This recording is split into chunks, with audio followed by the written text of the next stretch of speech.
97,000 मतांनी आघाडीवर. जसजशा फेऱ्या पुढे जात आहेत तसतशा मताधिक्य जे आहे ते वाढताना बघायला मिळते.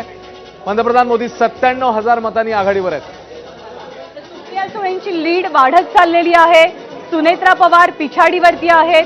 सुप्रिया सुळे बारामती मतदारसंघातनं पहिल्या फेरीपासून जवळपास लीड मध्ये होत्या आणि आता सुद्धा त्यांनी त्यांची आघाडी ही टिकवून ठेवल्याचं चित्र आहे. निलेश लंके सुद्धा आघाडीवरती आहेत.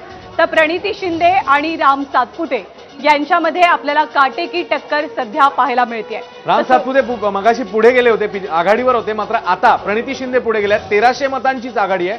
तर भिवंडीमध्ये बाळामामा सुरेश म्हात्रे 29,000 मतांची आघाडी झाली आहे. त्यामुळे भिवंडीमध्ये कपिल पाटील हे विद्यमान खासदार पिछाडीवर पडताना दिसत आहेत. 29,000 मतांची आघाडी बाळामामा सुरेश म्हात्रे यांची. आणि आकडेवारी काय सांगते तर आपण बघतोय मविया 10, ज्याच्यामध्ये ठाकरेंना 10, काँग्रेस 4, शरद पवार 7 अशी स्थिती राज्यामधली.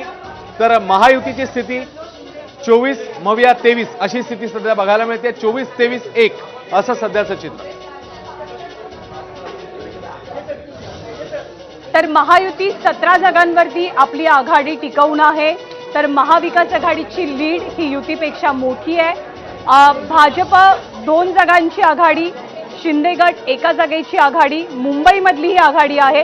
रायगडमध्ये सुनील तटकरे 46,000 मतांनी सध्या